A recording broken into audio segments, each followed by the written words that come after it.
Benny, bring me everyone. What do you mean, everyone? Everyone! I have come here to chew bubblegum and kick ass. Barry Manilow know that you raid his wardrobe? Let me explain something to you. I am not Mr. Lebowski. You're Mr. Lebowski. I'm the dude. No one is to stone anyone until I blow this whistle. You can't fight in here. This is the war room. Surely you can't be serious. I am serious. And don't call me Shirley.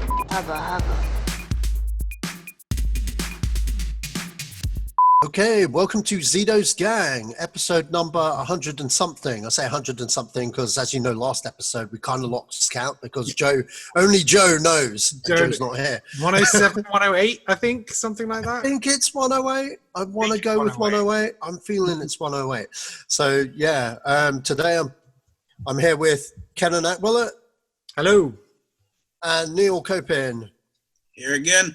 And joining us is the lovely Karolina. I cannot pronounce your surname. I'm really sorry.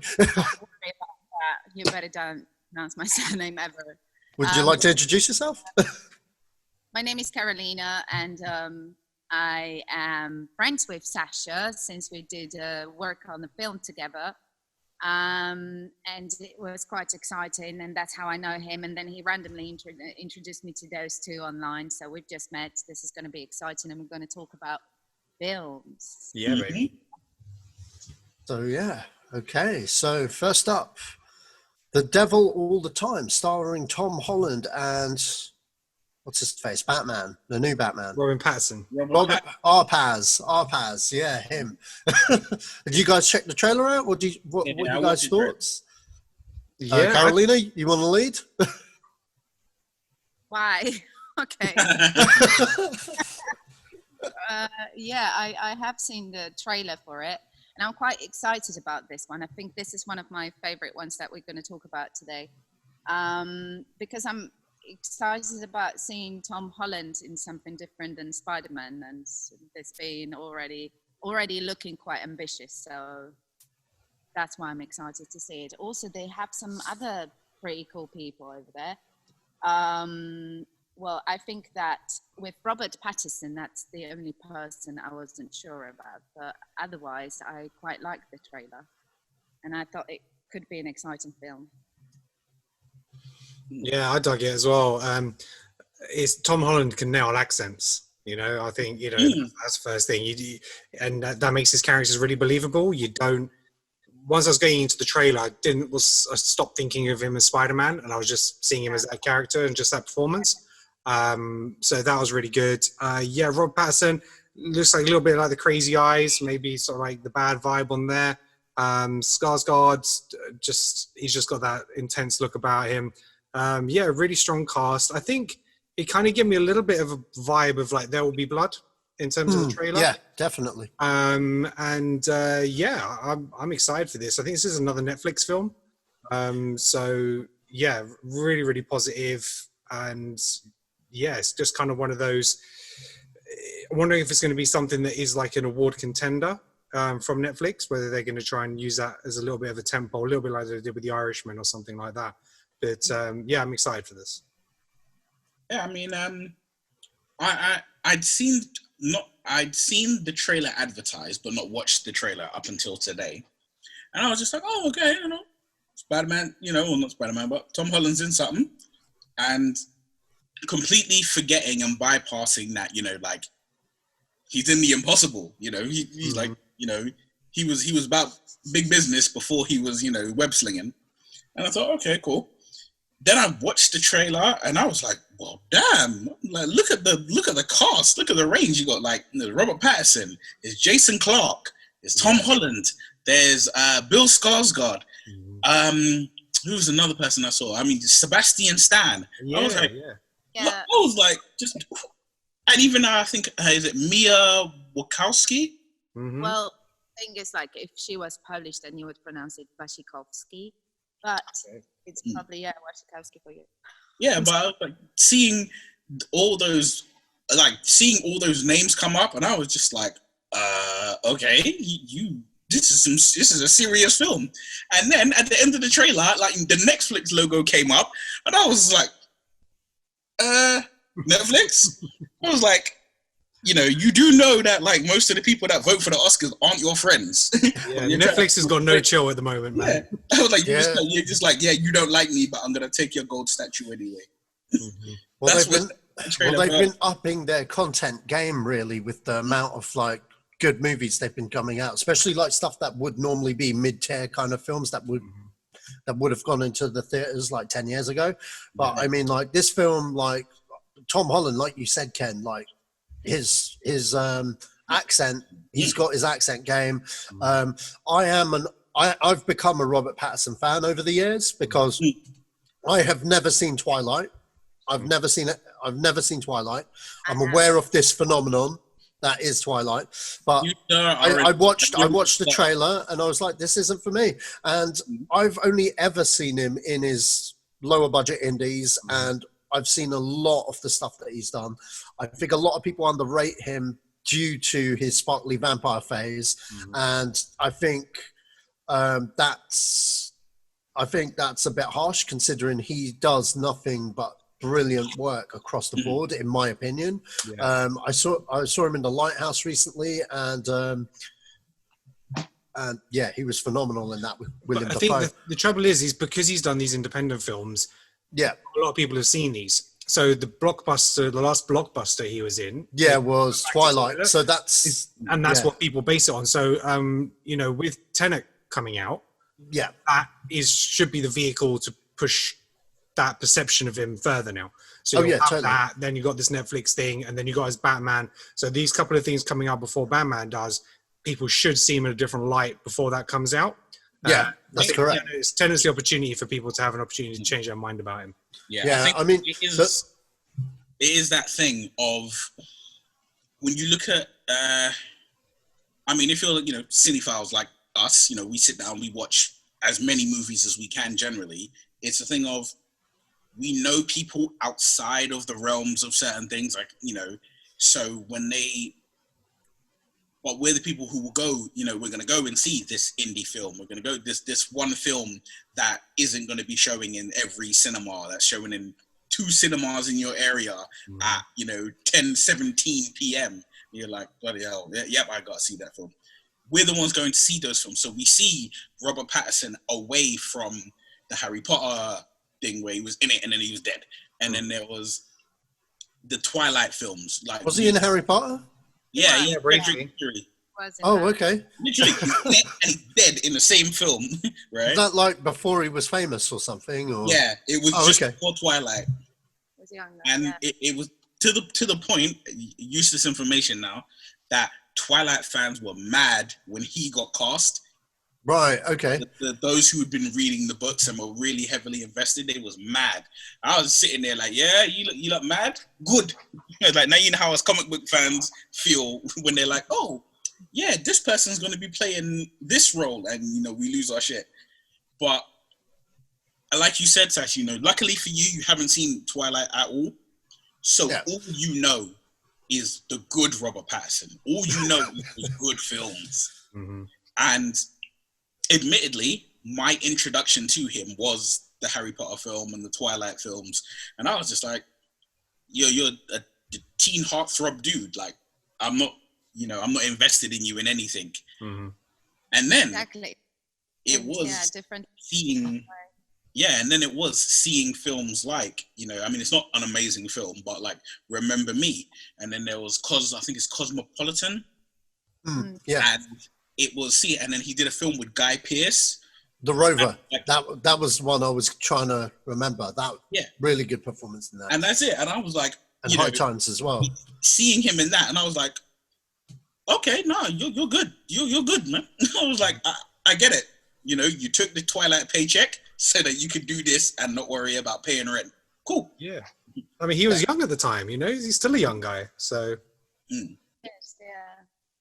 But sometimes, you know what? Sometimes it takes having that Hollywood stardom blockbuster light bulb thrown on you, that having that spotlight thrown on you and it not going well for you to, for lack of a better term, like move beyond it and just be like, well, you know what? I did it. I don't give a shit anymore now. Now I can do the roles that I got into acting to do.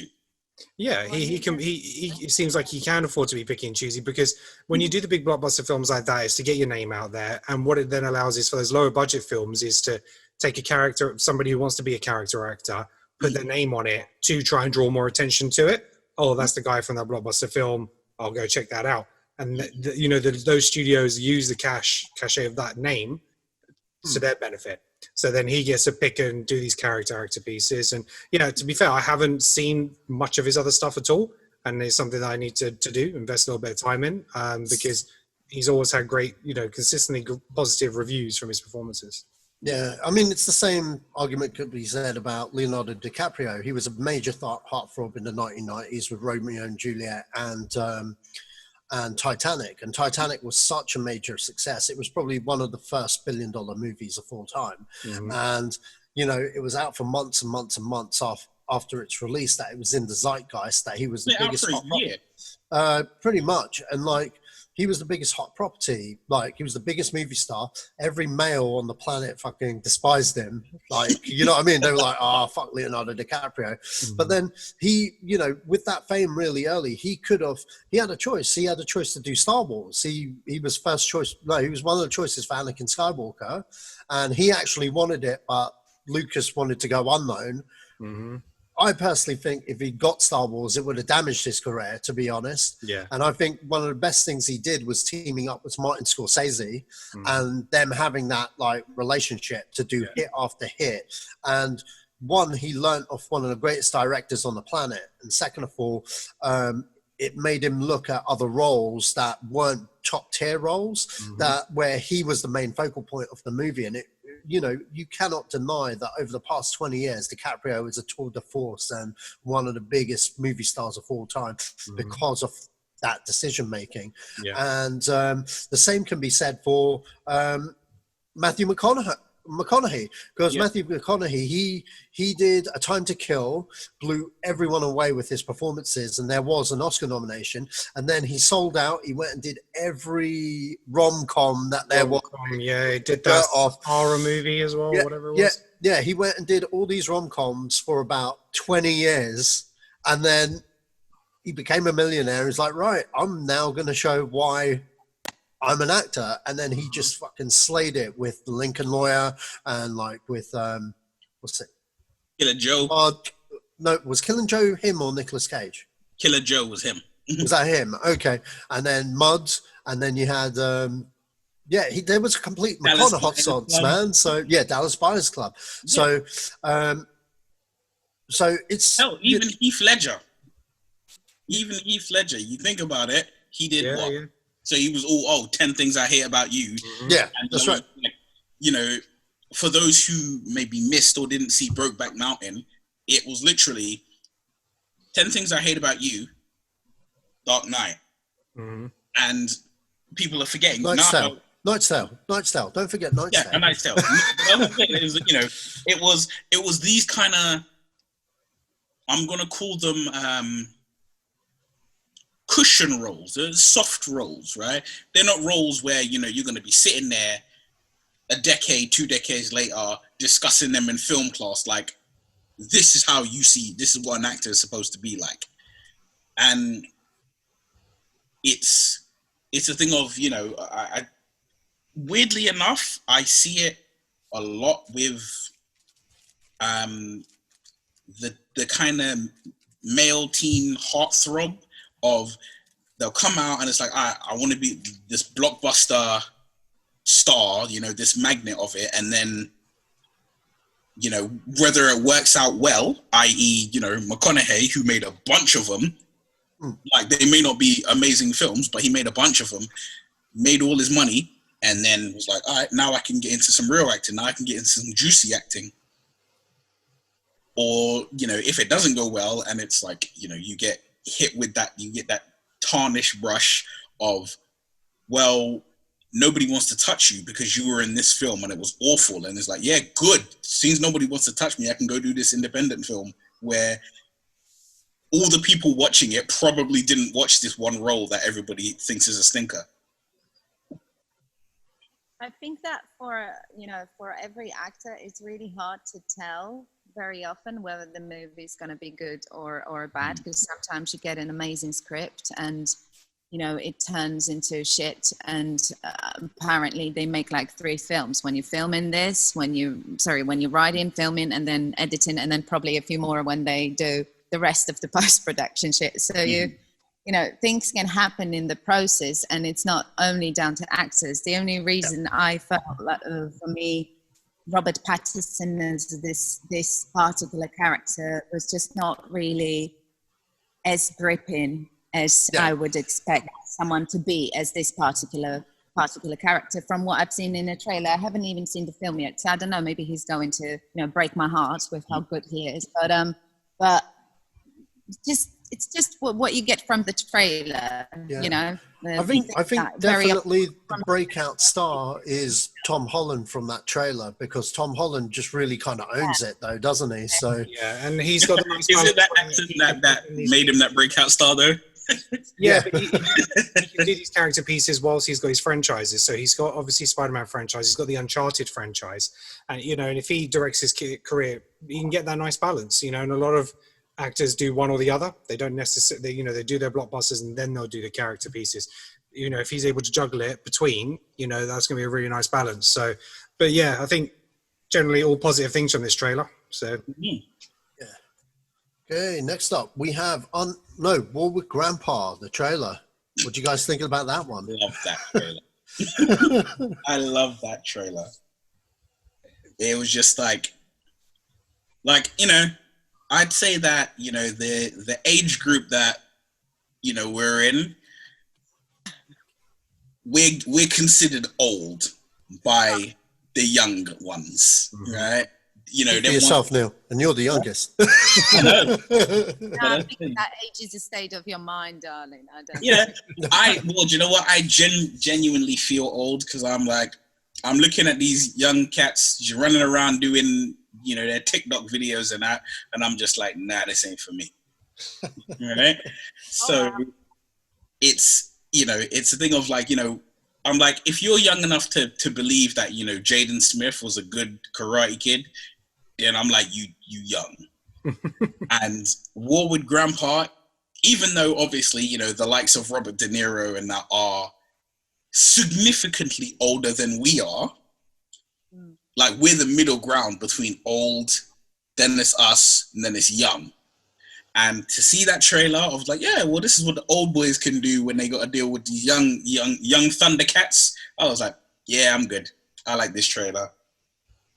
Yeah, it's a family movie. It's I think it even says it in the trailer. So it's a family film. It's aimed at the younger audience. It's a bonus that Uma Thurman and De Niro in it. So anybody of the age sort of like between 30 and 45 or 50 who've got kids of a certain age, they'll be like, oh, okay, there's something for me there, and we're going to watch this, sit down and watch it as a family. De Niro can do, he's at that point in his career where he'll do whatever he wants, what's fun. He started off doing like the analyze this and analyze that. And I think, since he started doing those movies, just like, yeah, I just want to do some fun ones. I don't have to be this mobster all the time. I don't have to be his dramatic piece. But then he can, shift in and do a little bit of where he's in Joker and kind of deliver that. So, yeah, it's a fine trailer. It's not, it didn't have sort of like any hilarious moments for me, but I think it's based off a book. So again, kids or families who are going to be familiar with the book, that'll lead them straight into the movie. But yeah, it just looks like a little bit of fun, and yeah, it'll do fine for a family audience. Mm-hmm. Well, do you know what? I'm going to say that I absolutely agree with. There wasn't any moment in this trailer when I felt like I'm going to laugh my ass off. But I just thought that the amount of superstars that are in the trailer already, you've got De Niro, you've got Uma Thurman, you've got Christopher Walken, you've got James, who I love, because talking about generations, when I was little, I was watching Dr. Quinn with James Seymour in it. And I also remember her as James Bond's girlfriend, whatever thing. Yeah. So that was that happened as well for me. So my cultural background, you could say, is slightly different, and sometimes I do feel like I live on another planet. But it's got nothing to do with age. It's got something to do with, you know, people my age in Great Britain wouldn't be watching the same stuff. So it's I think with this particular trailer, with this particular film, the only idea that I found quite exciting or quite interesting is that, you know, this generation gap many years ago, before the internet existed, was not so huge. But because we now have internet, somebody who's 10 years younger than you are suddenly becomes someone from almost another planet, where you know, when you were 10 years younger than your older friends, you know, there wasn't so much of a difference in terms of what you were involved with culturally. And I think that's quite interesting. But I don't think anybody's going to read into this shit like this, because it's supposed to be a family film about funny jokes that I don't find funny at this point in time. And I'm just a bit afraid that from the trailer, what I got is that it would be, you know, a fruit full of chocolates in terms of, you know, the amazing actors that they have, but the rest of that stuff is just going to be a bit boring for me. Yeah, I think it's going to be a lot more focused than we think. So I think the trailer's shown a lot of De Niro, showed, you know, Uma Thurman, Christopher Walken and stuff. I think there's probably going to be a lot more stuff with the kids in it and school and talking about the relationship with the grandpa and stuff like that. So I think it's lent heavily towards the adults to get them into watching the movie with the family. But I think it's going to be a lot more child-led than the trailer suggests. Oh, really? Okay, that's what I took from it. Okay. I just like that Cheech Martin in it as well, man. I love Cheech. Yeah, Cheech and Christopher Walken, man. I love it when Christopher Walken's on screen, because like he hasn't really done a lot like in the past couple of years. So fuck it, I'll watch it for Chris Walken. I will, for the same reason, yeah. Moving on, Unhinged. Anyone check trailer 2 of Unhinged? Well, it's out Russell now. Crowe. So, is it out now? Yeah. Okay. It's out now, so it's like this was going to be like the tester film for like the cinema audiences. I haven't had a chance to go to the cinema yet. I thought I might go see this. It just looks like sort of like Fallen Down, Joker on a different level, you know. So it's Russell Crowe looks creepy as hell in it. You know, I want to see more of him as like this bad guy kind of thing. And I thought exactly. Like a fairly low budget, quite, you know, really simple premise.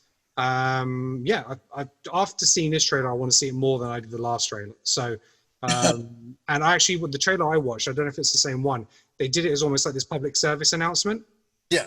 Is that the one? Right. Yeah. So, and I just thought that was a really nice take on it. So you have this public service announcement about, you know, do not approach this person in traffic, this, that, and the other, and just the craziness that's going on actually in real life. And I was like, I like that. It's something a bit different. So yeah, I'm actually really want to see this movie now. I haven't seen the latest trailer, but I saw the very first trailer, and I thought, yeah, it could be interesting to watch. I doubt another trailer will change my mind on that. Try the new one, because this public service announcement style one, it really did a nice twist on it for me. So you'll have to check it out and see how you feel on it. I didn't really take to the public service thing, man. No, I thought it was a bit too cheesy for what the film actually is, because obviously it's like a thriller and stuff. I got it, but I was just like, I'm not feeling that trailer. It might be a hit or miss, and I think the only reason they've done that is because it is already out. Oh yeah, totally. To drive more people to go see it, so it's a different take on the marketing side. Yeah, but I still really want to see the film. Russell Crowe as the bad guy, that's intriguing. Although it's really funny because, like, you look at the poster to it, and you've got Russell Crowe only on the poster, and he just looks like a cop or something, which isn't what the film is. Yeah. And it's called Unhinged, and I thought, oh, okay, so it's an action movie. And then I saw the trailer, I was like, okay, that ain't an action movie. Well, it's a thriller, but he's not the good guy. It's a bit. I just felt the poster and the trailer convey two different things, if that makes sense. So, but no, I want to see it. But based off the first trailer, if it's got that grittiness and, like, you know, have it in a bit of more of a thriller where she's like on the run, trying to get away from Russell Crowe, I'm in for that. So yeah. Karolina, have you seen it? Yeah, I've seen the trailer, and I also found some like a completely different side to it. So, except for the fact that I would love to watch Russell Crowe being a psychotic asshole running around with a hammer or whatever, trying to kill the main character, would be beautiful to see that. But but at the same time, I just think I like this story with, when people get road rage, right? Think about it, because I've been in a car with a person who was getting absolutely apeshit behind that, wheel so many times. And they swear at each other and all this kind of nastiness that you have on a daily basis with other people. It could, the idea, I like the idea that it could trick someone into becoming that kind of psycho. Mm-hmm. And, the fact that he's keeping running around with that hammer in the trailer and saying, I want to show you what a bad day really is. Mm-hmm. Like, if you really get on somebody's nerves to that extent, and I think we are kind of living in that, on the daily basis. People may have forgotten about it because of the pandemic and the fact that you're sitting at home and not using the tube so much. But when you are using the tube on the daily basis, how many people do you see on the daily basis just smiling and being careless and lovely? No, everybody's just got a face like they're going to kill you in a minute. Yeah, especially in London. Yeah, man. And so I think like this is happening on the public transport, and I can relate on that level, and I don't even drive, but I have been with people in the car when this shit happened to them, when they just became mad and whoever, some other driver on the road. And for me to take that and use this as a story to show, look, see what happens if everybody's going to be such an asshole one to another. Eventually it's going to start treating people just because it's too much. And that it's possible. So I liked it. I just thought, oh yeah, there's a psycho in the lows, because he's just got road. Just the simplicity of that story, and then I like the public transport angle. I've already written Unhinged 2 in my head, so it's it's a packed out train, everyone's standing, and there's that arse always got his bag on the seat next to him, and that's going to trip somebody up. It's going to trip him up, saying, "Can you move your bag, please?" And then he's just like, "Nah, that's it, game over." They stalked, and he's going to take him out. Yeah. So. As a driver, I got to admit, right? I don't like other drivers. There you go. What was I talking about? It's just it's too easy. Like I can see and remembering what I remember in the trailer. You're just like, oh, you're in your car. You're trying to get somewhere. The light's green. The guy in front of you ain't moving. Mm-hmm. And you're like, here's the courtesy. Beep beep. Move along. He still ain't moving. Beep beep beep. All right, bro, it's time to go. Okay. You still ain't moving.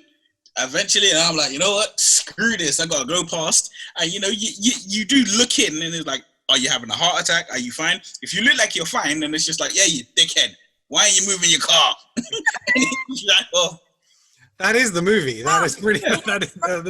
This show now, right? We had a road rage here, so imagine everybody knows the subject. So I think that it may be a good film. And what I liked was that Nirvana soundtrack going on in the trailer.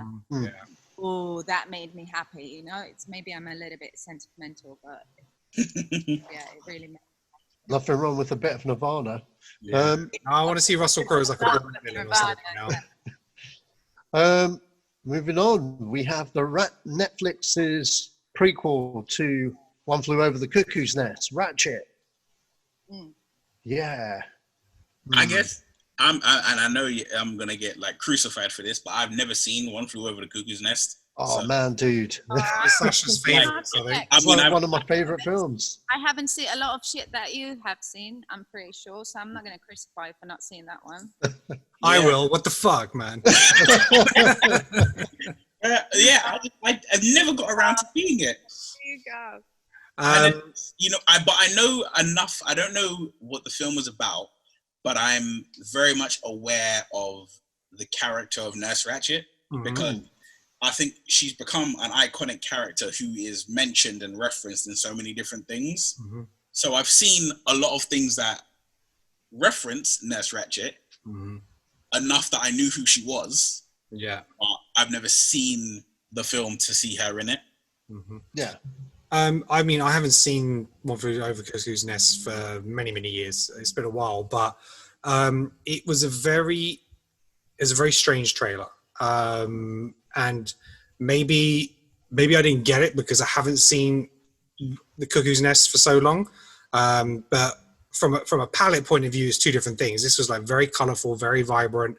It was very stylized. But I don't remember Nurse Ratched in the movie, if you know what I mean. It's like, I don't know if she was, Sacha, is she part of Cuckoo's Nest? Was she in that one? Well, the actual character? The character's in there, yeah. Yeah, so this is because I've seen the movie so long, I'm just like, antagonist. Yeah, and how long does that play through? But it was a very strange trailer. I didn't get it in a sense. It didn't drive me to want to see it. It was a little bit of a miss for me. So nothing about it really got me excited. Yeah. Oh, sorry. Oh, sorry. After you, Karolina. Thank you, such a gentleman. Anyway, yeah, I thought that it was good to see Sarah Paulson in this because I really love this actress. And because I've seen American Horror Story all of the seasons all the way through, and she's been quite interesting to watch. And then American Crime Story as well, and she was in this, and she was. I just love her as an actress. There is something about her, obviously, because I've seen her for playing different characters that were quite similar to this one in American Horror Story. I just thought she was a bit samey, kind of too American Horror Story-ish, in this. It seemed like the same character to Glass. Was it Glass, the last one of the? Yeah.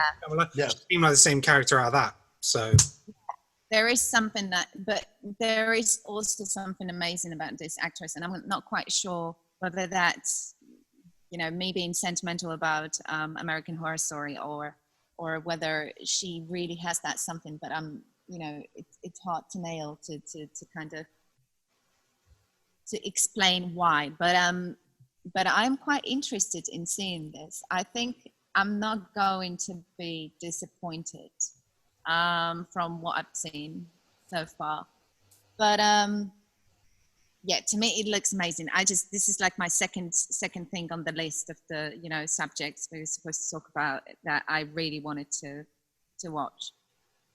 Yeah, I thought it was a movie. It's actually a series. Was it a series? Okay. Excited. It's not going to end too soon, and they have time to develop the story and to develop the character. I mean, when she told him his nails are dirty and he's filthy and everything, I just thought it was so easy the way she said that.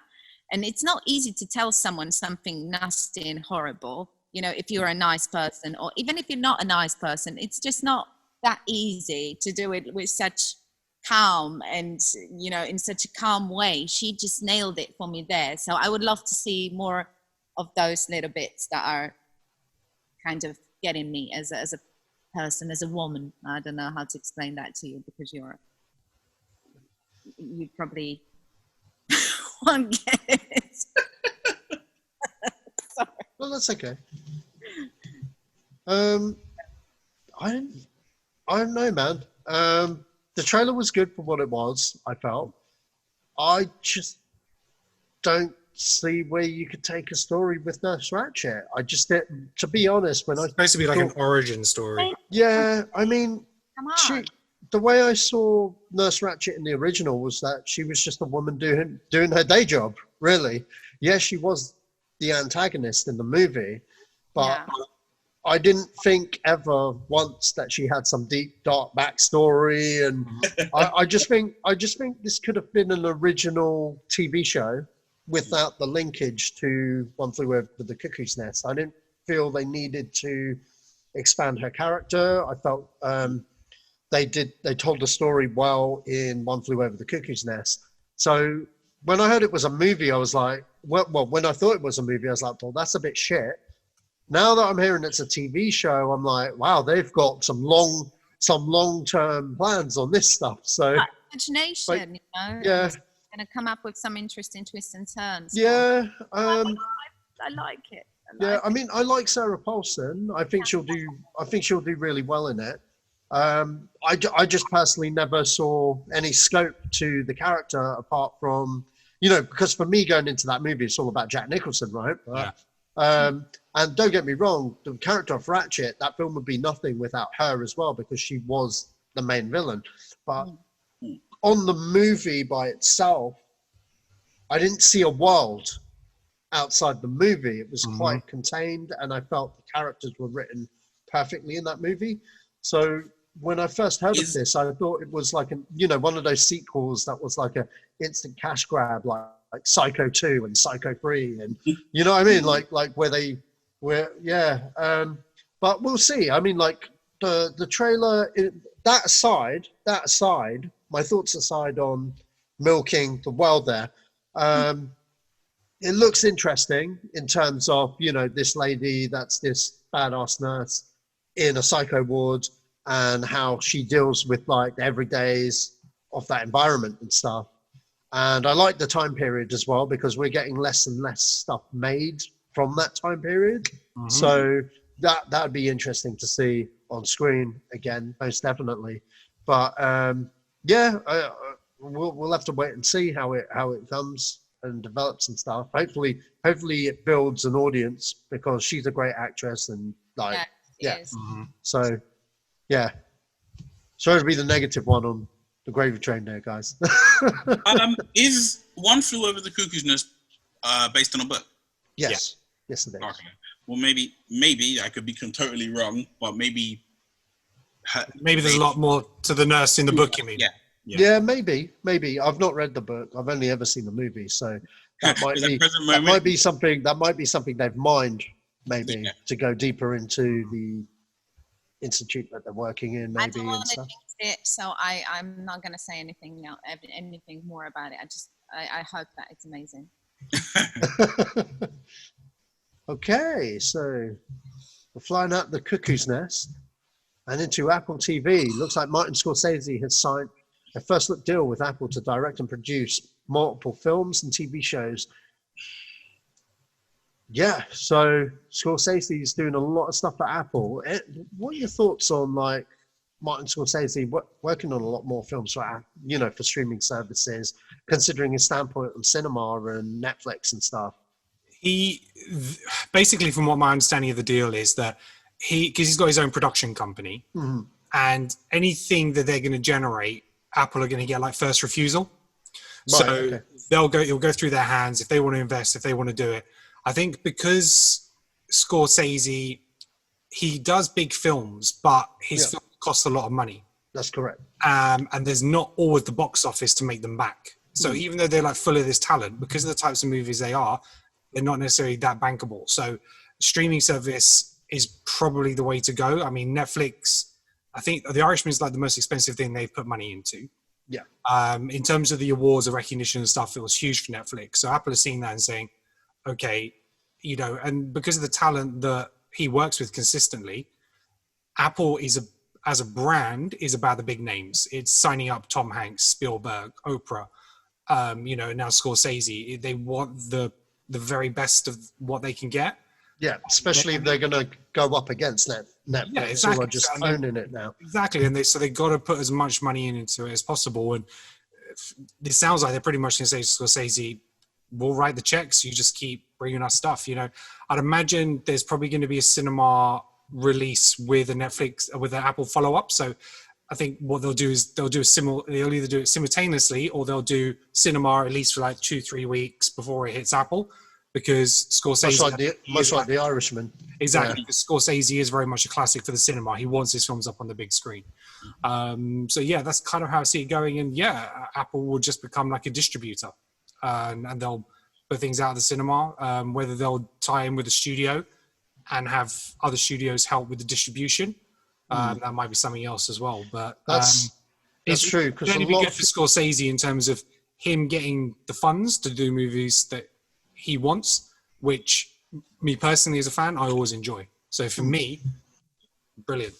Yeah, I mean, I totally agree with you there, Ken. I mean, there's been a lot of projects that he's been attached to over the past 20 years, and even more so in his whole career that have kind of like gone downhill because they can never agree to a budget. Maybe it's not bankable. I think Netflix and Apple have kind of opened this new world and stuff. For example, I know a lot of people didn't like this movie, but I actually didn't mind it. But the movie Bright with Will Smith, you would never have got that made under like Fox or Disney or a normal studio system. Netflix just became this, the streaming services just became this place where they will take a chance on an idea if you could get a big name or something attached to it.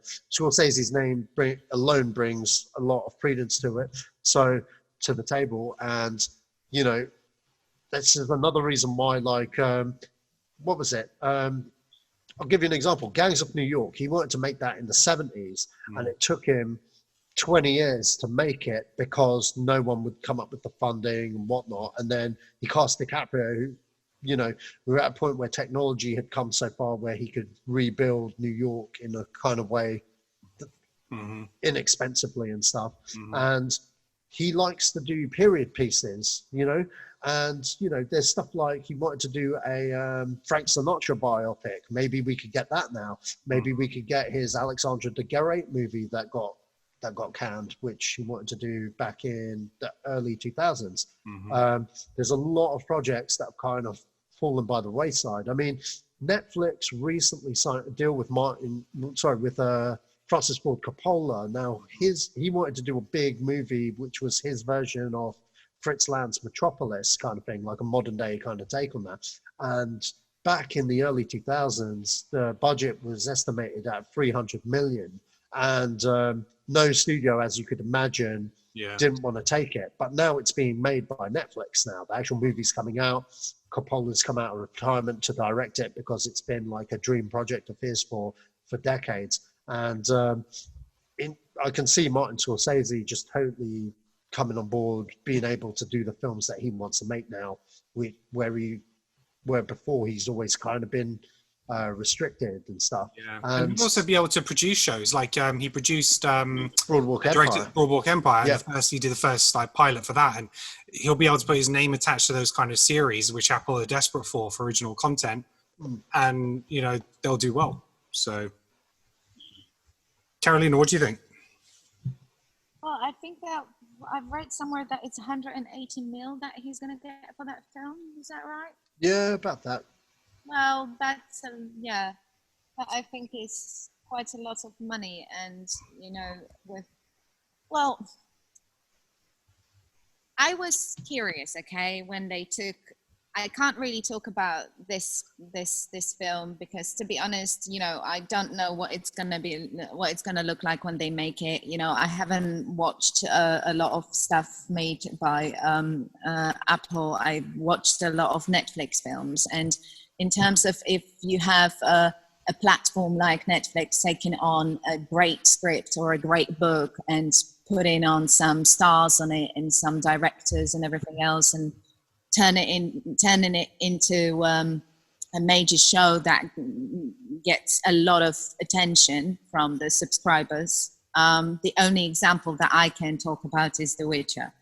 And in my case, I wasn't so impressed. So, you know, whatever names you've got on the show, and I mean, until you actually see this film, I don't know if we can talk about this being better or worse. I think, you know, you have more money, less money. Sometimes shows with a lot of money end up with a shit script and a shit film. And you know, I'm not sure about it. You know, we'll see. I mean, I think that it's great that they have the money and, you know, to make that show happen. Like with The Witcher, I was really happy that somebody finally took these books, because I've read them Polish and English, and I also, you know, played the game, and I'm a big fan. I'm a huge fan, and a fan to an extent that I just wasn't so happy when I, you know, seen the casting, right? So I already knew, whoa, okay, I'm probably not going to like the show. And then when the show started, there was more disappointments for me. And I'm sorry, but things happen like this when you can't really, even if you are a fan of a big director or someone's style or a story or whatever, sometimes they're getting done by people who have a lot of money, but maybe don't focus, enough on those little details that make this special for you. And I suppose that may be why I have nothing to say about Martin Scorsese signing and deal with that. We'll see about that.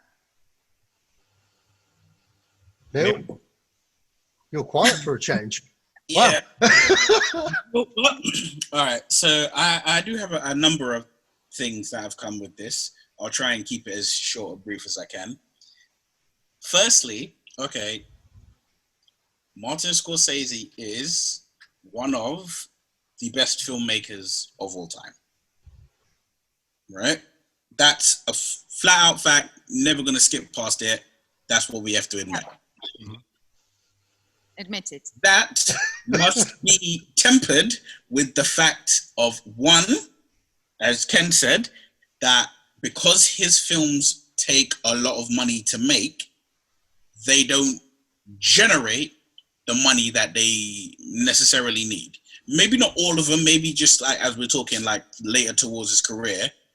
But, I don't know what his movies cost to make, so I don't know how much money they make. His films aren't the kind of films where, film studios are beating their chests to say, yeah, we made this amount of money, look at us. And I think in regards to it, like, if he's in a position now where you wanted to make a string of films and you couldn't get the budget, studios were like, how much money you want for this? This amount, get out of my office, right? If that is what you were dealing with, to be blunt now, I'm speaking from an amateur point of view because I've never had to go to a studio and say, I need this amount of money to make this project.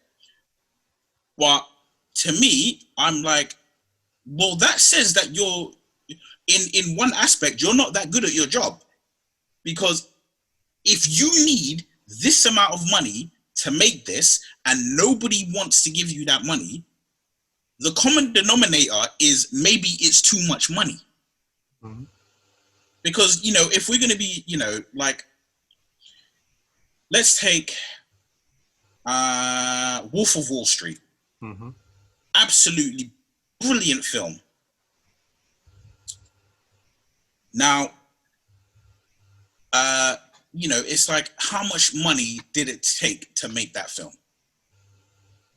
And how much of that can you genuinely say, yeah, I can see how it costs that much money to make? You're saying, like, you want to see you can't necessarily always see the budget on the screen. Yeah. Right? That explains why it costs that much. That's what I'm saying, right? Now, granted, obviously, actors, if you want big-time actors in your film, you need to pay big-time actor money. Mm-hmm. We know this. This is established. This is a fact. This is never going to change. A pandemic ain't going to change that. But at the same time, you need to, if this is your passion, if you're absolutely just die hard, want to make this film, you need to figure out a way to get it made. Mm. And, obviously they say, the worst thing a filmmaker can do is invest their own money into it. But I'm like, if this is really your vision and you feel that way, put your own money into it. If everybody's telling you no, there has to be an issue with that. Mm-hmm. Right? And the reason I say that is because you look at someone like James Cameron, right? Terminator 2 was at the time, it was the most expensive film ever made. Mm-hmm. Right? I'm pretty sure Titanic, cost an arm and a leg. Mm-hmm. That was the most. That was also the most expensive movie ever made. 2 for 2. I'm pretty sure Avatar cost. Avatar was also the most expensive movie ever made. So what we're saying is this director 3 times over made the most expensive film 4 ever times. Made. True Lies also had that as well. Every movie James Cameron has done since The Abyss Yeah. enough has earned the title most expensive movie ever made. Right. And now he's got 5 Avatar sequels, which is coming in a bit. Well, there's the thing. But then, like Titanic and Avatar both became the most successful films ever. Actually, T2 did it at the top. Like, it wasn't the most successful, but it was in the top 10. Yeah. You know what I mean? But they've yeah. Yeah. I wonder who he's praying to, because that guy goes on to something. Yeah, man's kissing a crossroad demons for that. But it's literally, that's the thing. This is what I'm alluding to, is it's taken, you know, James Cameron, all right, if he comes to you and he says, I want this amount of money, and they're like, that's the most expensive film ever made, I know. Trust me on this one. Mm-hmm. When it comes back, it makes its money. It makes more money than you know, it's like, you make a James Cameron film, you're done. You're good. You've done it. Yeah. Whereas Martin Scorsese doesn't have that track record. He has the track record of everybody loves your film and the Academy Award is going to be kissing your ass. But if that's not bringing the money back to the studio, there's a problem. There's an issue. It's because they're all R-rated. They're all adult pieces as well. So Titanic and Avatar are accessible to everyone. Generating box office. He's not like that, you know. So like Wolf of Wall Street, hard R. You know, Irishman, hard R. Departed, Raging Bull, like Shutter Island. They're all adult films. So you'll never get the box office return you will for a larger scale movie, but every one of those movies are critically acclaimed. You know, there's not very many, not really panned in that sense. And that's where he struggles. So, but for instance, Killing of the Flower or whatever is the last one, Paramount optioned it, then they released it and it went up for auction, and Netflix were bidding with it with Apple, and Apple outbid them. So this is why it was so high, because it was just like, we need Scorsese, we want him. And they were prepared to pay that. So whether that's what the movie will cost, I mean, Wolf of Wall Street was 100 million budget, but you know, he makes 3-hour movies. He's not making a 90-minute movie either. So, you know, a lot of his will go on the production costs just simply because of the amount of time that they're actually making these movies and the amount of people, the sets and all this kind of stuff. But I totally get your point in terms of the box office revenue, but that's the studio to decide, do we want the critically acclaimed movie that potentially could win Oscars and awards, or is it just about the box office? And Apple at the moment, they're in a position where we want awards. We want recognition for our brand to produce this stuff. We'll worry about money later. Mm-hmm. And I also think it's like, and this is a very quick point, I also think it's just it's funny. It makes me laugh that he made The Irishman in conjunction with Netflix. Then he trashed Netflix up after it came out, and now it's like, oh well, you know what, I'm going to Apple now. Yeah. You know, I was like, okay, even he'll direct a Marvel movie next. Watch. You better not. Well, R-rated and he'll do Blade. He'll do Blade. The death of Punisher. You should do Punisher. All right, moving on. Liam Neeson. Oh, where's Greg? We needed Greg for this. But Liam Neeson ain't done with action movies, despite being 68. He's quoted saying, I love that stuff. I just turned 68. It's crazy, but there's a couple more fights in me left. How do we feel if Liam Neeson carrying on beating up bad guys in cinema? The only thing I'm surprised about is that his films all go to the cinema. Like, he ain't like... He has a huge following, though. There's a lot of people from other countries and stuff that really love his work. He's an international star, man. How many other international stars who are just making these, like, for argument's sake, I'm going to call them straight to DVD action movies. Like, let's look at it. Like Nick Cage's movies.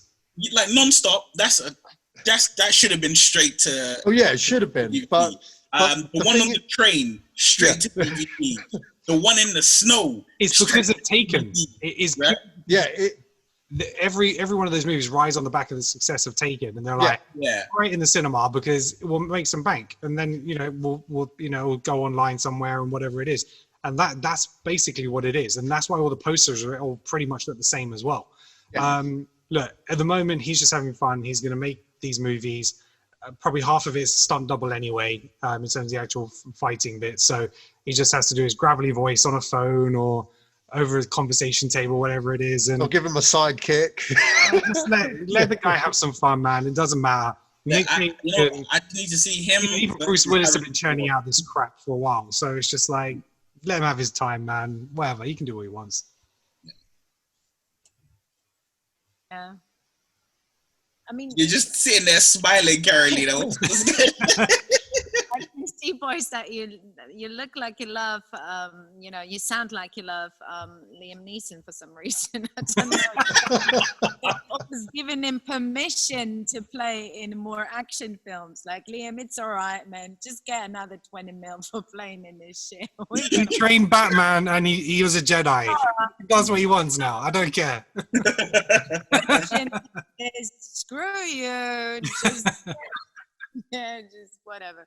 Yeah, you don't look like him very much. I mean, no, to be honest, I've seen the trailer and I just thought to myself, okay, I understand and I don't.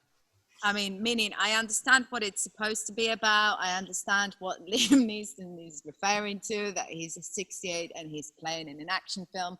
And he's supposed to be some sort of an action movie Tina Turner motherfucker. I don't know. I mean, it's really weird. Like, he wants to be forever young. I don't know. I mean, this dude is brilliant. I like him. I have some sort of he's got a sentimental value for me. Him as a person, as an actor. But so that's why I sort of like, I do understand why you're making this film, but then I don't understand why is it looking so stupid already. And yeah, like in the trailer, that's all I wanted to say. That's it. Like, yeah, we covered the trailer in the last episode, and it is a paint by numbers thing now with him. And you know, we spoke about the last episode how we'd like to see him go back and do a couple more dramatic roles. You know, this is a guy who was in Schindler's List and stuff like that. You know, he phenomenal actor when he wants to turn it on, but he does not bother anymore. He's like, I'm coming to retirement. I'm just going to get some extra paychecks in, and you know, maybe once he's done a couple more, then he'll think, oh, okay, now I'll do a few little bits and pieces wherever. But he has fun now, and I think, you know, you see that when he does movies like Once Upon a Time in the West, and if that was what it's called, and that's A Million Ways to Die. Yeah, and he stars on the Orville, and you know, and he makes these little appearances in various places. He's in the Orville. Yeah, he's guest starred on Orville. Because he's got that relationship with Seth MacFarlane. So you know, he'll do these things now because he's just like, I don't care. It's just like, I'm just having fun now, and I respect that. You know, as an actor, because when you actually look at his body of work, you don't think, wow, you know, he's had this amazing career.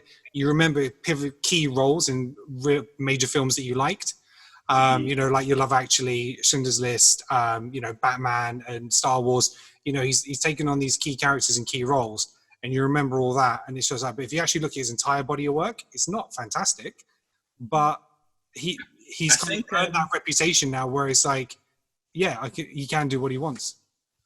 I think this circles back to what we were talking about at the beginning. This is basically the reverse of like Robert Pattinson, and you know, like they did all of the cheesy shit to begin with, and then knocked onto the serious work. He did all the serious work to begin with. Now I want some cheese. Yeah, exactly. De Niro is just like, fuck it, I don't care. It's just like I don't mind being the funny guy now. I don't mind doing these other things. I don't have to be going for that Oscar every time I get in front of the camera. So, yeah.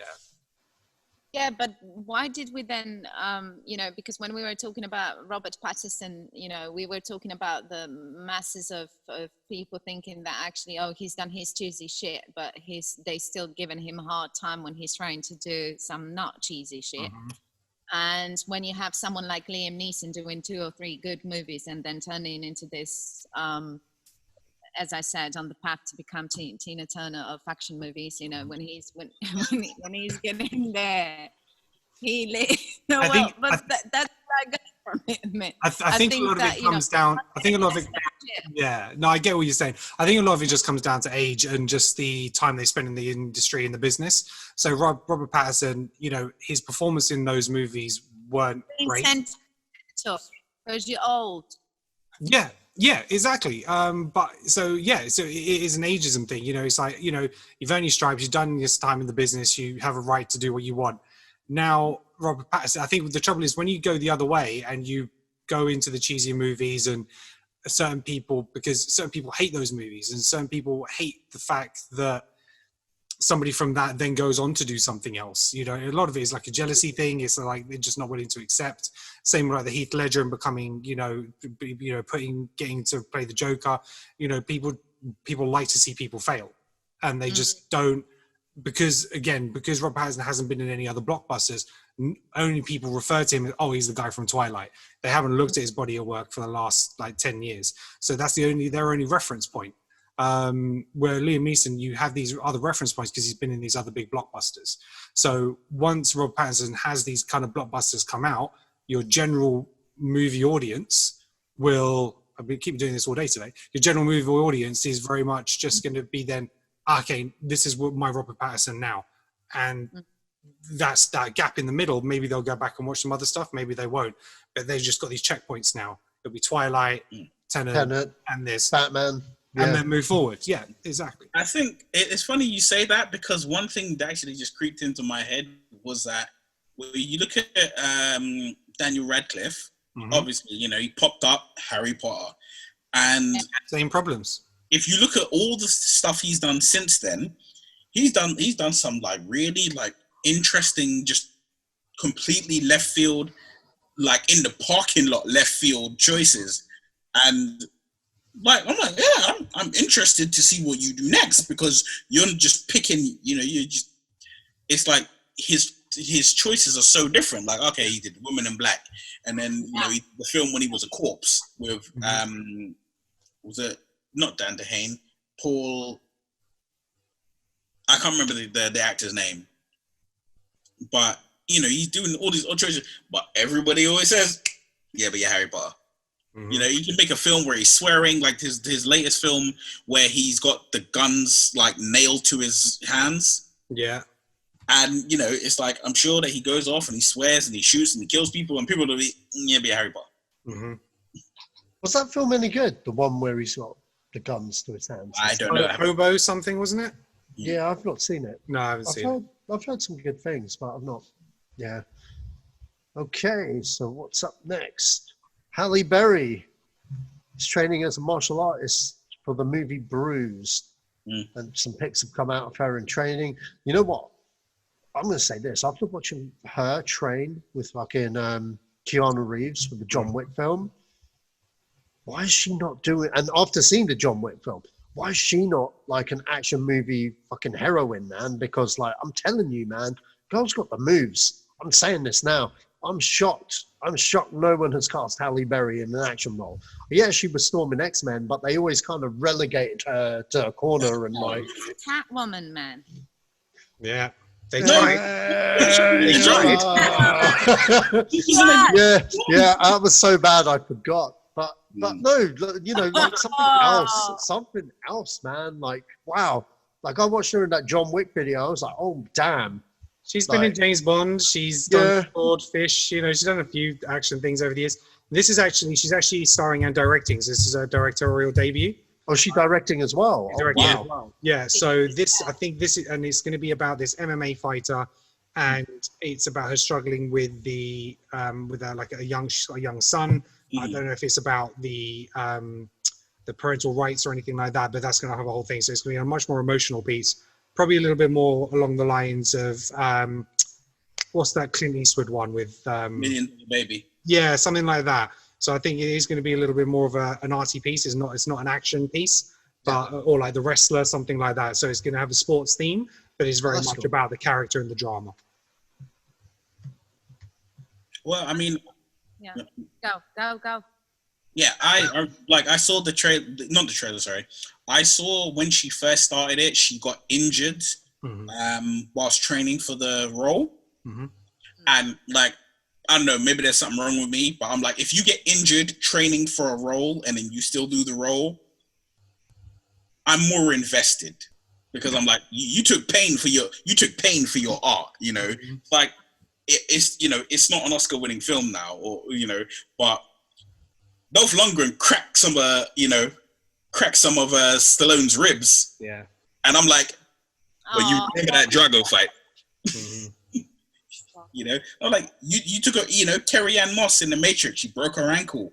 You know, I'm like, you get hurt, I'm more invested because you're taking it seriously. Yeah, tell that to the actor when they get hurt on set, man. Me and Karolina worked on a film where the actor got hurt on set, and she was pissed. She went pissed. And nobody's punched her in the face. I can assure you. I wonder if there was some behind the scenes stuff with John on that, because like, I swear to God, I was there. Part of me was thinking this is going to go wrong. And there's this scene in the film that we worked on where she gets stabbed in the arm or something? Yeah. It was, the husband was supposed to slit her wrist or something. And like, yeah. But yeah. Yeah, she actually got chipped on the wrist and like, started bleeding, and I was like, "Oh shit!" It wasn't serious, but still, no, it wasn't. She wasn't happy. She was not happy. She was. Somebody should have told her to sit down and watch Django. That's method, man. That's method. Nah, man. Nah. That reaction to was so real. I was pretty sure it was supposed to be that way until she actually told everybody it wasn't. Yeah, I was just like. I just went in the next room. I was like, "Oh shit!" But that's when you get the best performance, right? So it's like Tom Cruise when he jumped and he broke his ankle. Yeah, he got up, carried on, and that's the shot they used. It's like they used the realism of the pain and the anguish to get. Now I want to ask John whether you use. I'm gonna say, which one did you use? Which one did you use, man? Oh man. Well, I think that. I'm waiting for this film. I haven't seen the trailer because there isn't one yet, right? No. And I was just looking at the pictures and some scenes that I've seen some videos of her shooting it and being a director as well as an actress in the film, and read a little bit about it, and I just sort of thought, well, okay, as a feminist, I am touching myself. She is, a girl directing and playing in a film about a girl who is kicking ass and getting beaten, up on a daily basis, doing something that is, historically and primarily just associated with an aggressive male. So to have this happen in one film, it might be just something worth looking at. Again, we haven't even seen the trailer, so it's hard to tell what it's going to look like. Just because somebody's getting punched on the face. I mean, I used to love Angelina Jolie because she's done apparently like 90% of the stunt shit for Tomb Raider. And I was like, oh my God, I love this woman. Not only she's hot as hell, but she's also doing all this amazing stuff. Jumping off things and doing fighting scenes and throwing knives, shooting guns. She was really cool. This is what I wanted to see. Also playing a game before, but I think seeing this is a different story. This has a deeper sort of like a social kind of issue, cultural issue with on so many levels in terms of how you're looking at women in today's society. And for her to be also a person who is going to be directing this, I think this shit can really hit the fan. I hope so. Because it would be just good to have some interesting female characters out there that kicking ass as well. Yeah, because all those types of movies are, other than $1 Million Baby,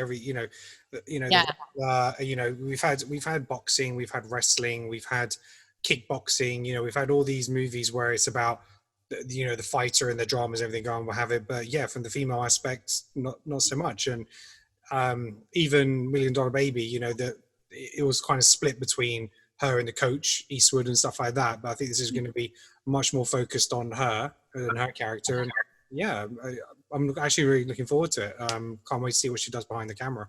Yeah, me too. Okay, next up, Okay, so director Nia DaCosta, who directed the recent Candyman. Is it Candyman a reboot? It's the reboot, isn't it? Reboot. Yeah. Okay, so yeah, directed Candyman, and she also directed the movie Little Woods and episodes of Top Boy, the TV series. Has been chosen by Marvel to direct the next installment of Captain Marvel 2. Yeah. What do you guys feel of the choice? I think she's a really good talent. I like Top Boy, and I've seen a lot of those episodes. And Candyman, I've heard nothing but good things. So, has Candyman come out yet? No. So it has had 2 trailers. I think it's had like the film trailer, and then he did that puppet trailer, which I thought was fantastic. 2 things for this. I'm surprised by Marvel because of a lack of experience in terms of a big budget movie. So this, Candyman's only like a second feature. So, and we haven't seen that yet. So either they're relying on what they're being told about it. They're trusting, Kevin Peele and stuff like that in terms of what he's saying about it, producing on it. So we'll have to wait and see. But I'm wondering whether they're taking someone who is quite green because they can control the film more. And I'm wondering from a Marvel narrative right now, because the next phase of their movie is going to be so important, and Captain Marvel as a character got quite mixed reviews in terms of people accepting her and not accepting her as Brie Larson as that character, because the original Captain Marvel was a black woman.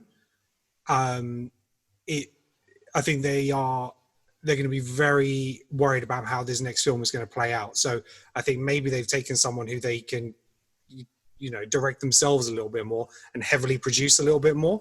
So where Marvel, since Age of Ultron, they've kind of allowed their directors more freedom to put their own intake on movies. But I think this one, maybe it might be something different. Could be completely wrong, but that's kind of how I'm reading it a little bit.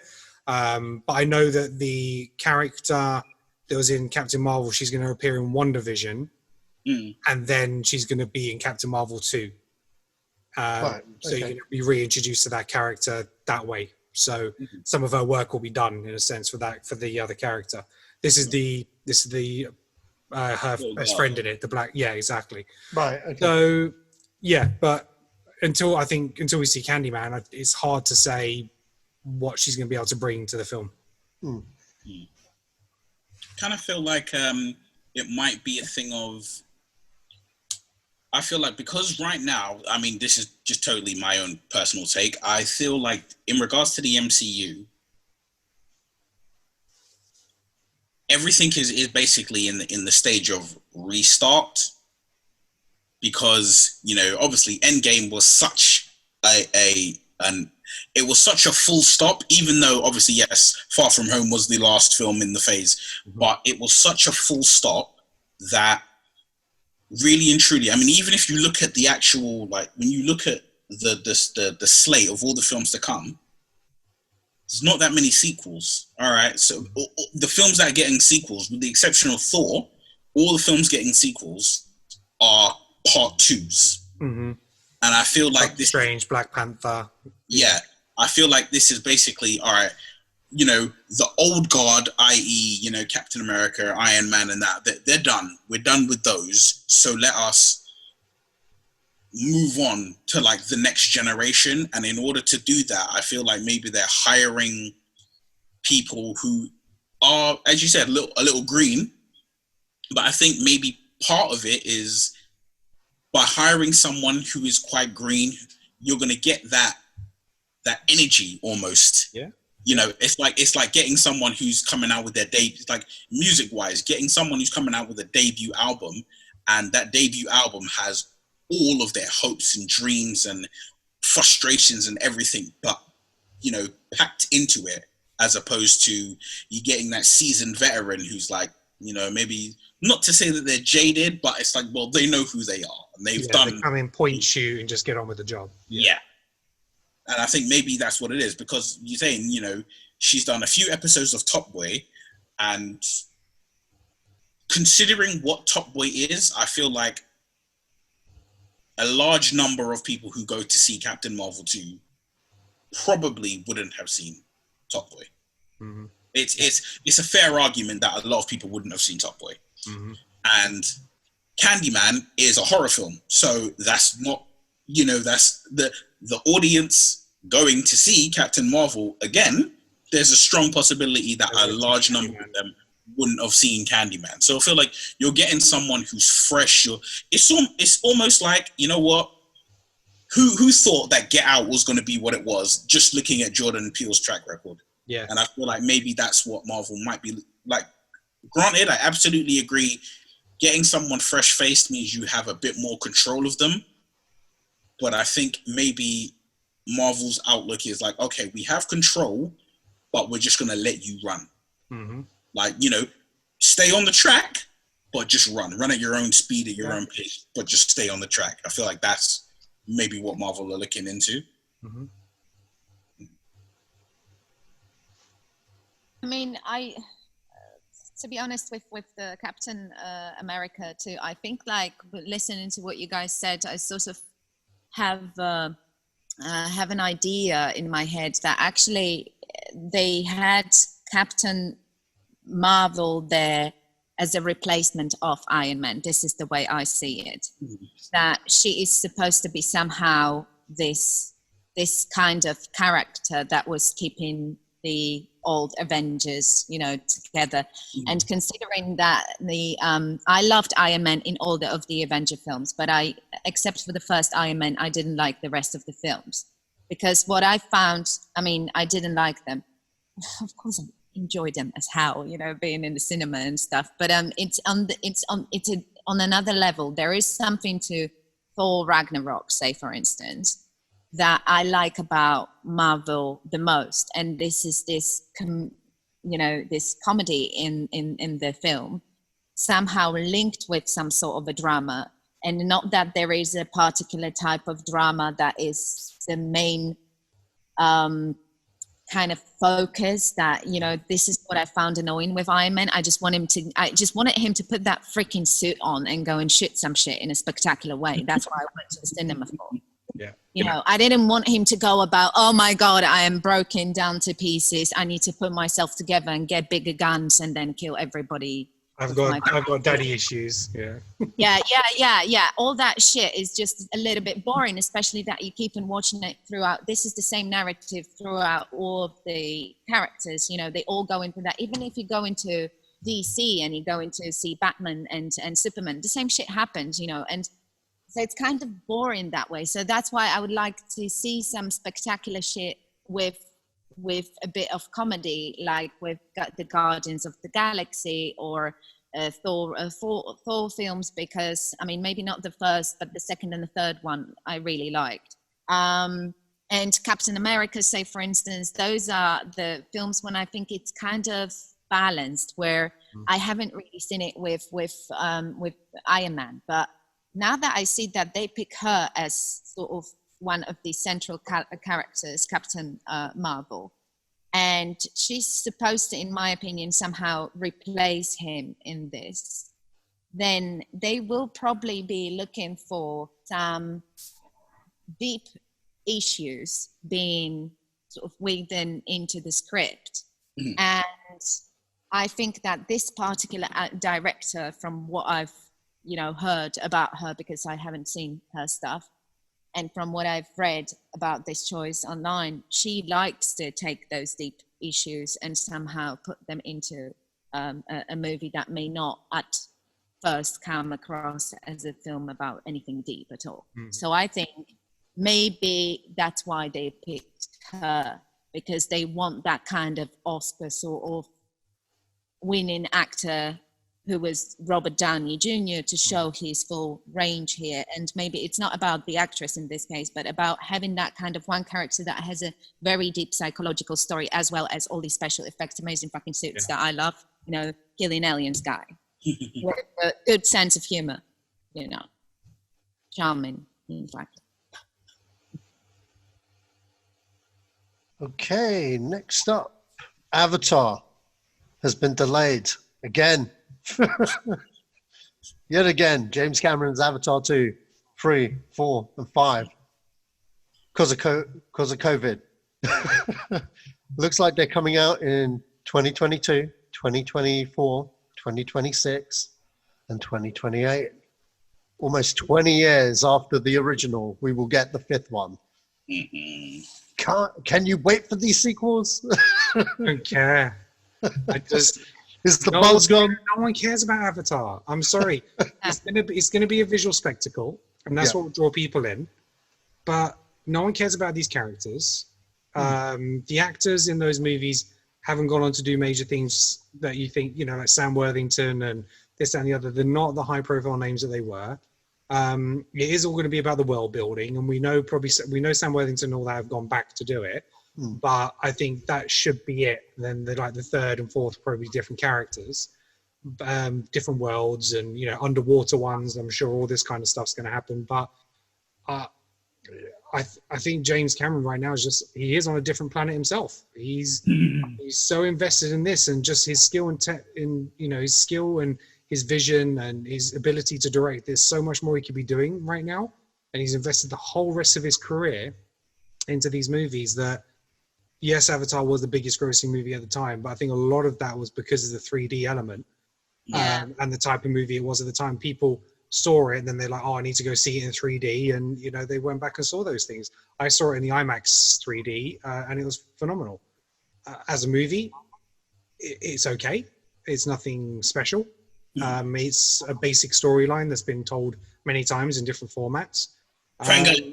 Pocahontas. Yeah, exactly. It's Pocahontas in space, and that's it really. So I really couldn't care less for these movies, which is a shame for a director of that talent. But that's how I feel anyway. I open the floor. Well, I feel a little bit like you. I feel a little bit like you. When I've first seen Avatar, I thought that, it was entertaining, but considering the amount of noise that was made around this film, and I think it's going to be similar with those, unless maybe he makes them about some very, which, to an extent, Avatar was already about important issues. Like, say, for instance, if some people look into it and see the global warming element, the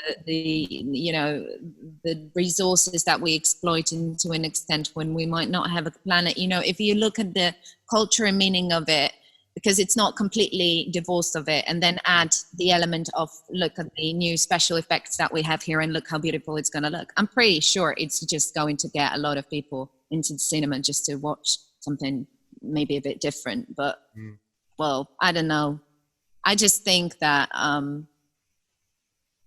the first one has received a lot of attention, in my opinion, just like you said, because of the 3D element. And he was pioneering technology at the time, It wasn't. And I know he's trying to do that now. But, when was the last time you watched Avatar? Yeah, exactly. January. I might besides you. Watched it more than once. I think I watched it twice. So yeah, I might have watched it. I think maybe twice at the cinema, but then maybe once on TV after that. And I couldn't tell you the last time I actually watched it. So Neil, if you watched it in January, when you revisited, what did you think? For me, here's the thing. Right? When I watched Avatar in the cinema, I watched it in Harrow View. Right. That was your first mistake. No. I watched it in Harrow View. And my outlook was, if I could watch that film in Harrow View and leave dumbfounded by the spectacle that I saw in a good way, then I'm like, you did your job, right? Avatar is to be blunt, right? Avatar is, for lack of a better term, the spiritual ancestor, impact-wise, to Star Wars. Okay. As in, and when I say that, here's what I mean. I don't mean story-wise, right? Because even Star Wars, right? That A New Hope is just the story of King Arthur.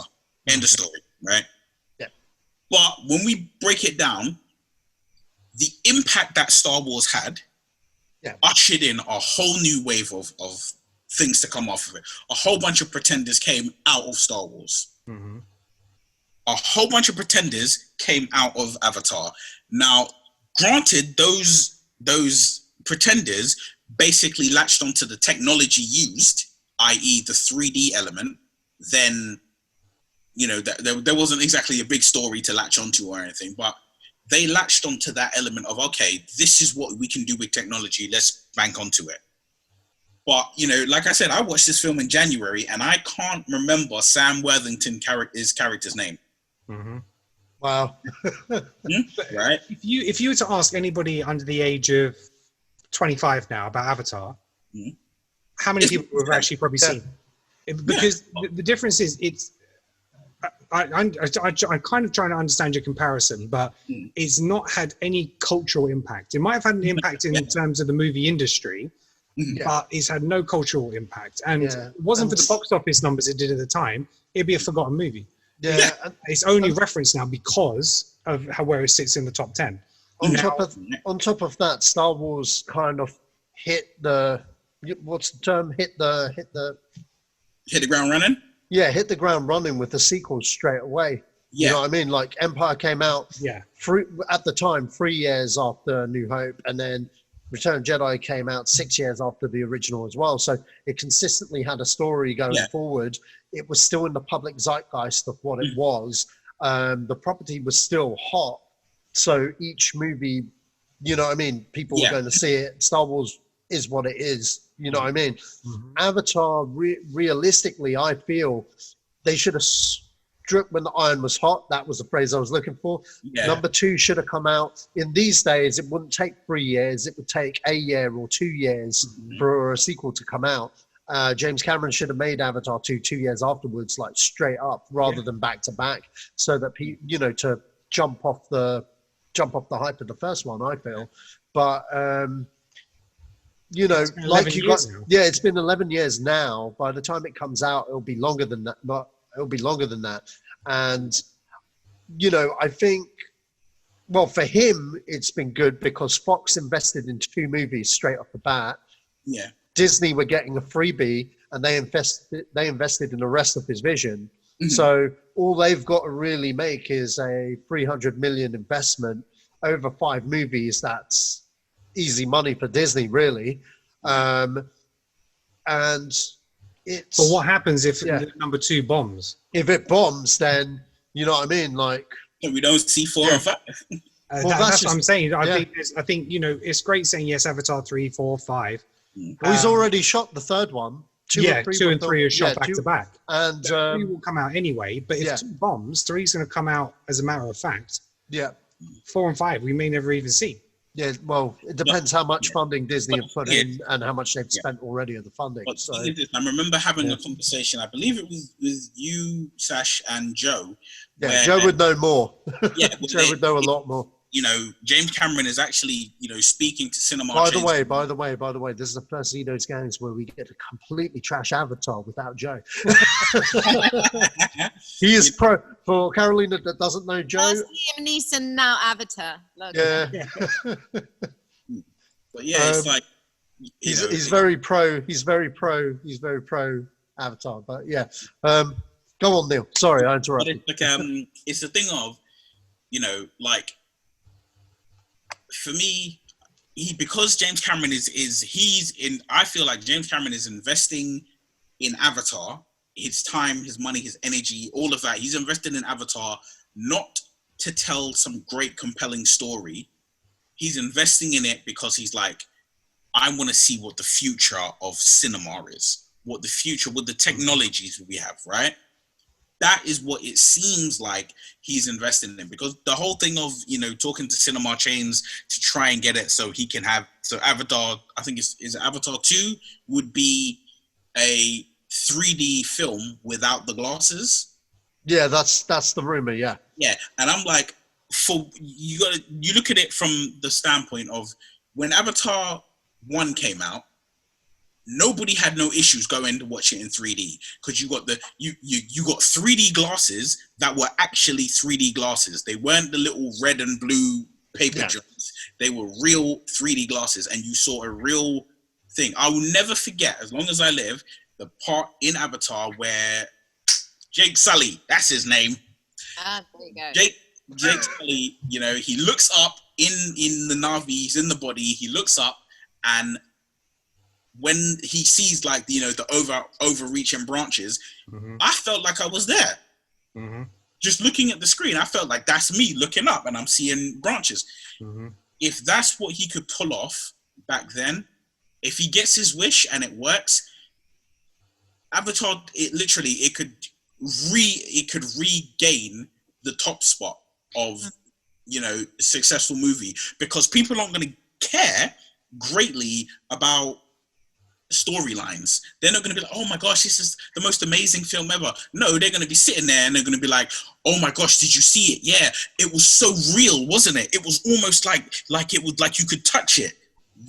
I disagree. I think the general audience now is so used to high quality visual effects that it's going to take something extra extraordinary to make him feel that way.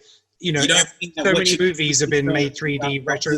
3D's been around for so freaking long. Terminator 2 3D, like in the wides and stuff. 3D is not a new technology. The cinemas brought it back, the film industry brought it back. Yes, with little bits of technology, but it boosted their ticket sales. They could add an extra £2-3 onto a ticket price because it's 3D, and re-release another bunch of movies retrospectively made with 3D. Now, in terms of the quality, you get films like The Lion King and The Jungle Book, which is so photorealistic and it's all computer animated. That what else is going to Cameron bring? Cameron's trying to deliver 3D without glasses. That is his end game. But that's not going to happen with Avatar 2 or 3. Maybe it might happen with 4 or 5. Who knows? But I just don't see audiences these days are a lot more fickle when it comes to that, in terms of they expect high quality, they expect to be visually pleased. All the Marvel movies, everything special effects these days. So for them to say this is realistic, it's not going to be realistic in a sense because it's going to look like a foreign planet. Whether it will make you feel like you're there, I don't know. We'll have to see the depth of that 3D technology. But I think it's going to fall. I think it's going to fail. I hope it doesn't, because for him as a director, I'd hate for the last 10 years of his life to fail on this next movie. But they've boosted the cast. They've got Kate Winslet, they've got Michelle Yeoh, they've got Vin Diesel. Wait, Kate Winslet's in them? Yeah. Oh, damn. Okay. So they've boosted the cast, but we'll see if that is a big enough draw. Because I think like Vin Diesel and that, they're probably doing voices and motion capture, and stuff like that. But we'll see. We'll have to see what happens. Okay. I'm not excited, which is a shame. Last topic of the day. Jamie Foxx was recently talking about his desire to still play Al Simmons, aka Spawn, in the upcoming Spawn movie. I thought he was casted, but funnily enough, he hasn't been. I thought he'd agreed to it, but he was just throwing his name in the hat in there, basically, and Todd McFarlane was like he'd be an interesting choice. I personally think Jamie Foxx is the only choice, to be honest. I quite like Jamie Foxx, and I think he'd be really good as Al Simmons, personally. I mean, I know, there's a lot of people that like that original old movie, and they have an affiliation with Michael J. White. And Michael J. White's a perfect actor. He was a great Spawn for that movie, but this is a reboot, and who better? Jamie Foxx is bankable. Spawn is an IP that I think, it's quite niche now because not a lot of people have seen the original movie. And, I love the comic, but, Jamie Foxx is Spawn. What do you guys think? Do you guys think there could be someone else? I mean, personally, if I was to throw a name in the hat, I think John Boyega would be really good. If we were to go with someone younger. I just wanted to start first because I'm going to have some technical issues here. Since I'm in the middle of the forest, the mosquitoes are starting. Oh, yeah, sure. Go for it. And also because my computer is going to just die in a minute. It's very Blair Witch at the moment. Oh, witches. Witches. No, seriously, it's like got 6% battery and then I'm going to be gone. Anyway, I just think that with the what I loved recently by Marvel the most was Black Panther. I loved that. And I think that for Jamie Foxx, I think he said something about, it's, not him, but he quoted the creator of this comic character that, what Black Panther did for black comic book superheroes was enough for them to now start this film, to start this project, and I think that's amazing. But I also think that if Jamie Foxx plays this character, I'm probably going to be a bit bored, because I would rather it was somebody younger and somebody fresh and somebody new and somebody who still hasn't got a name in Hollywood. I think that, maybe I'm just being weird, but I would like to see some more new faces, because I think that recycling old actors is getting a little bit boring in general. I don't mind seeing them every now and then in different sort of films that, okay, well, you sometimes just don't have a better match, so you just find the casting that you find. But Jesus, there are so many young people who are, and I mean young, okay, maybe I'm being now ageist or something, but I mean like those fresh out of the oven actors who haven't really got a chance or haven't really played much, and maybe it would be a good idea to introduce that now. It's what I thought about it. Yeah. Not that I have anything against Jamie Foxx. I don't know. Or maybe he deserves it like Robert Downey Jr. kind of thing, you know? Yeah, no, I'm not excited about Jamie Foxx either, to be honest. I'd rather someone younger. There's plenty of actors out there who I think could really deliver. I mean, depending on how Tenet goes, you got John David Washington. Yeah, he'd be good. He's a possibility. You've got Anthony Mackie. If the Captain America Winter Soldier TV series really flies off as well, and he can hold that lead, and that might be a possibility. Even Michael B. Jordan. Michael B. is a better choice. Yeah, if you wanted someone older, I'd go with like Idris Elba. Or like Winston Duke. He played M'Baku in Black Panther, or Sterling K. Brown. There's so many other actors out there who are younger, and I think would just bring a different kind of energy to it. Yeah, Jamie Foxx doesn't excite me as often, and I don't think Jamie Foxx has the box office draw that he used to. I mean, we'll see what he does with the Tyson biopic, Mike Tyson one, but yeah, for a superhero movie, I can understand why he wants to do it, and he's interested in the character, but not for me. For me, I don't want to see no one but Jamie Foxx. I want to see all them other actors that you named in the movie around Jamie Foxx. Right? That's what I want to see. Is because when I think of Spawn, my introduction to Spawn was Spawn #1, the comic book. Right? That was, I was introduced to it, and I read the comic, and I was, damn, this is really cool. Then I saw the movie, and I'm like, nah. I saw the movie, and genuinely, I was like, all right, this is not what I read. This is not what I have spent the last, 12 months reading. But I read it, and I watched the film, and I was like, it's not that bad. It's all right. And I was like, I've seen worse, Martin Sheen was spot on, though. Martin Sheen was spot on. Gizmo was fantastic as well as a clown. Yeah. Oh yeah, he was great. He was great.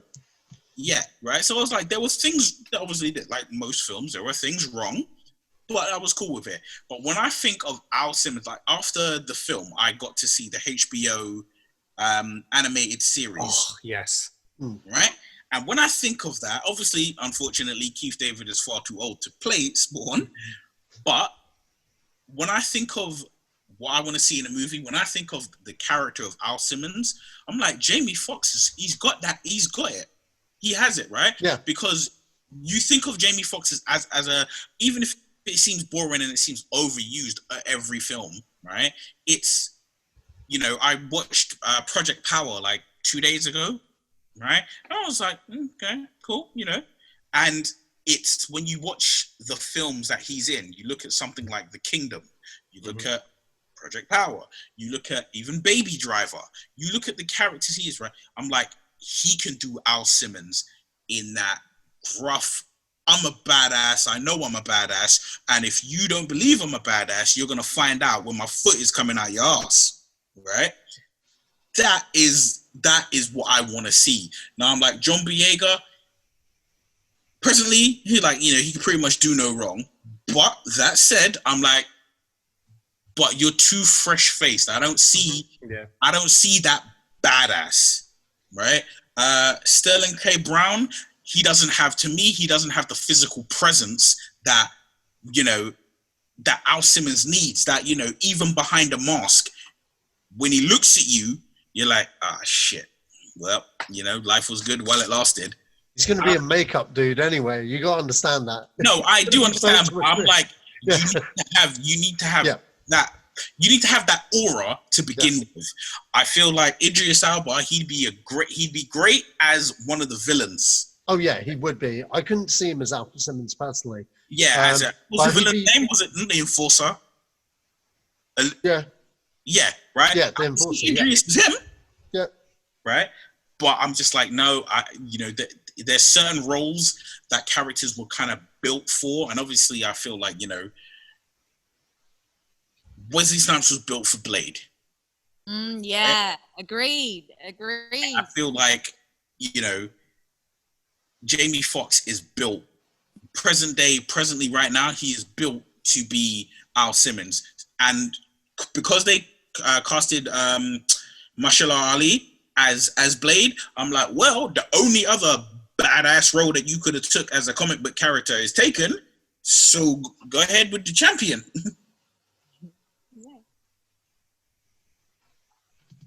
I think you nailed it, man. To be honest, I'm pro Jamie Foxx for Spawn. I totally hear where you guys are coming from though, because if they announce like a fresh face unknown, I'm totally cool with that as well. Because like Neil says, he has to have a certain presence about him, because if you ever read Spawn, before he even becomes Spawn, you've got to know the character and what he's about. And I think Jamie Foxx is a perfect fit. I'm pretty sure Denzel Washington's son would also be another good fit as well, if I'm thinking about it as well. But I like to see who else would be good to throw a name out there. Idris, I didn't feel ever, to be honest, as Al Simmons as well. Bit too old as well, I would have thought. Even though he's still got even though he's got the physicality, but I think Neil really nailed it on the head for Enforcer. Fresh, yeah. But but be interesting to see what they do, because I know that they're going for a lower budget take, and creator Todd McFarlane is directing it. His take on it has been, if you ever read the comic books, there's another version of the comics called Sam and Twitch, based on the two detectives. And I know his version of Spawn, the one he's been writing for the past 20 years, has been a take on the detectives where they're the main characters. And Spawn is kind of like an entity that you'll see in the alleyway and stuff, and they're trying to find out what this entity is. So it's supposed to be kind of like Seven, well, that kind of vibe, that kind of play on the superhero kind of genre. And I've been waiting for this for years now, because if you read the Sam and Twitch comic book, that's basically what the movie's going to be. And that's also a very good book as well. I don't know whether, you know, I think it's an interesting IP because a lot of people don't really know about it. So I think that's what's going to keep it fresh and interesting, but we'll have to see. Hi, Neil. What about Ice Cube?